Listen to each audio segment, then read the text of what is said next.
the new trend right now is reading, essentially, or booktok. And so I've read a decent amount of books, and if you've gotten into reading, congrats. That's honestly, it's a great hobby. It's really beautiful. And so yes, I do love reading, and I've read a decent amount of books, and a lot of books, whether it's fiction, non-fiction, fantasy, whatsoever.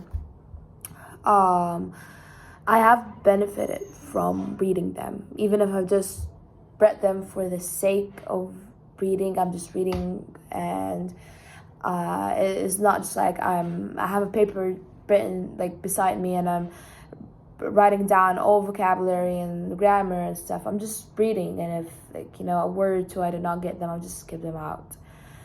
But whatever you're reading, fantasy, nonfiction, fiction, you do get the benefit.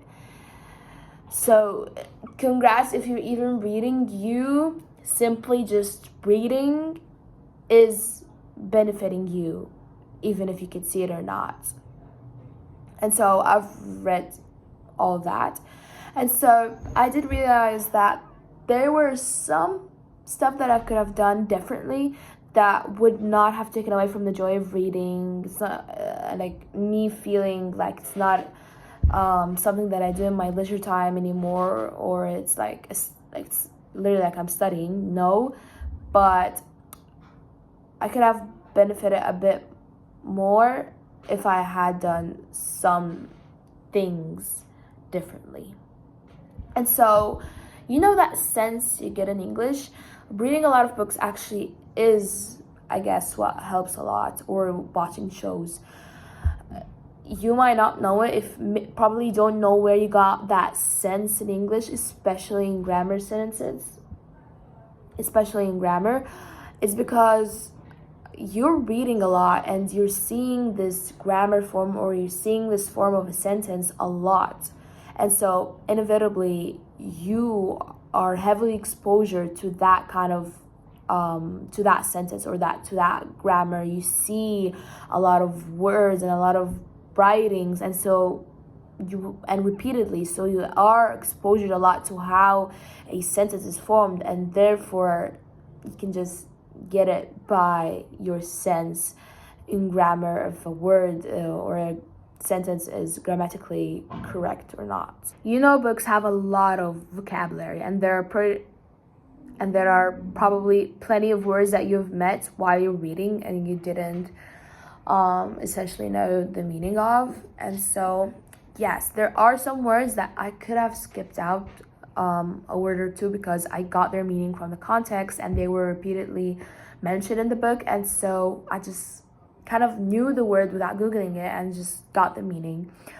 There are other words that it's pretty much just mentioned once in the whole book that you don't know the meaning of, so you want to expand your vocabulary, whether it's just for reading, honestly. So if you do encounter that word again, you can get its meaning, or just you want to know the meaning of the word. And so what has really helped me, because they are a lot of different words that I don't use in my day-to-day speaking or conversation, you're going to get that word and you're going to Google it. Okay, just ChatGPT, Google it whatsoever, and you're going to Google it, know its meaning from the context, and then you're going to go on your notes app, or even any notebook really, but I prefer my phone so it's more flexible, and I just want you to write down that word, that new vocabulary word. And what I've seen that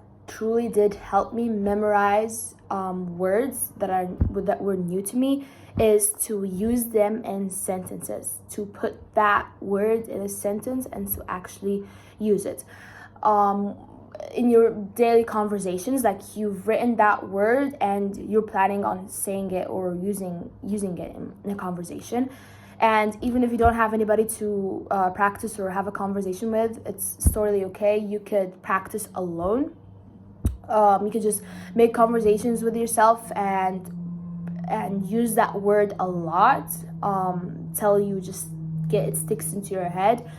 You could speak to ChatGPT or just literally just speak to yourself and imagine someone replying, or you reply to yourself and have this conversation, and use the word.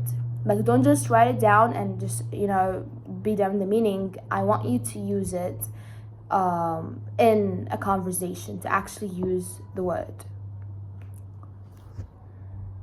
Also, if you're passionate about writing, just so you know, great vocabulary or a lot of vocabulary doesn't make a good or great writer.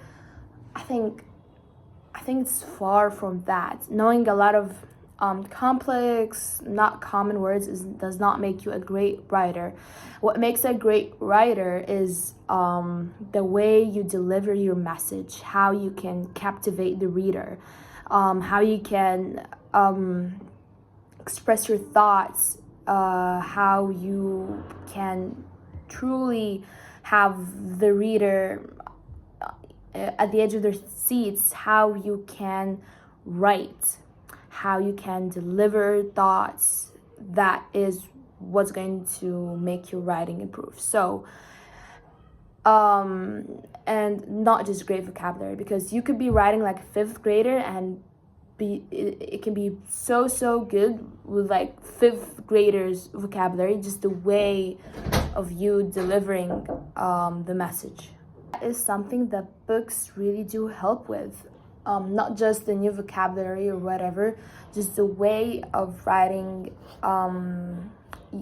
When you've written like a decent amount of books, you can just the form of how to write or how to make something seem exciting. You just, again, inevitably, you just get it from reading so many books. So you can see in your writing that you know a lot of expressions, how to put sentences together, not necessarily new words, just how you can put a sentence together. You could see that, and you could see